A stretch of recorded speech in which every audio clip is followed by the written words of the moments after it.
देखो, है तो कर्मों का ही फल, कोई भी हो अवश्य में भोक्तव्यम कृतम कर्म शुभाशुभम। समझना, जो हमारे शरीर की रचना हुई वो दो कर्म से हुई, पाप और पुण्य।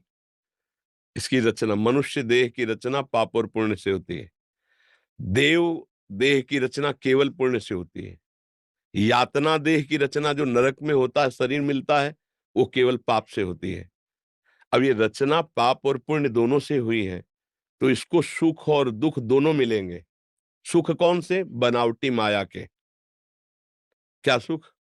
इतना रुपया, इतना पैसा, इतना पद, इतना भोग सामग्री, परिणामता हाथ में कुछ नहीं। कहां से चलोगे? क्या आपके पास?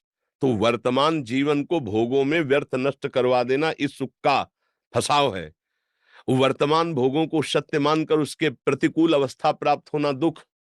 हम चाहते थे इतना लाभ मिले, इतना घाटा हो गया, दुख। हम चाहते थे जीत जाए, हार गए, तो दुख। तो जो दुख और सुख है वो यहाँ का मृत्यु लोक का माया रचित है, और वो पाप और पुण्य के प्रभाव से प्राप्त होता है, सत्य नहीं है। अब इनको भोगने के लिए ये रचना रची गई है। अब हम भजन शुरू किया, ये हमारी नई खेती है, पर पुराना जो हिसाब इसमें जमा हो चुका है अब भोगना पड़ेगा। 10 वर्ष में ये होगा, 18वें में ये होगा, 25वें में ये होगा, तो वो होगा। अब हम उसको कैसे सहन करें? तो उसको हम प्रसाद रूप में लाते हैं, भाव बदलते हैं कि अब हम तो भगवान की शरण में हैं। अब हमारे कर्मों का फल हमको नहीं, भगवान की कृपा मुझे जैसे चाहे वैसे रखे। अब अगर दुख दिया है तो ये भी भगवान का प्रसाद है। कड़ुआ है तो प्रसाद है, मीठा है तो प्रसाद है। भक्त भाव के द्वारा सहते हैं। तत्वतः वो कर्म का ही फल है।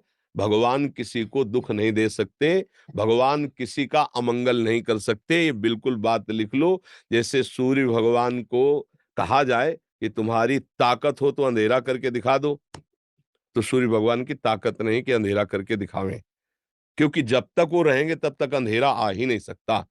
उनके जाने के बाद ही अंधेरा आएगा। ऐसे ही अगर मजाक की विनोद की भाषा में हम कहें तो भगवान की ताकत ही नहीं कि वो मंगल कर सके। क्यों? वो उनका ऐसा है ही स्वभाव। जिन्होंने जहर पिलाना चाहा, जिन्होंने मारना चाहा, उन्हें परम पद दिया है। जिसको मारा भी ना, उसे परम पद मिला है, जो ऋषि मुनियों के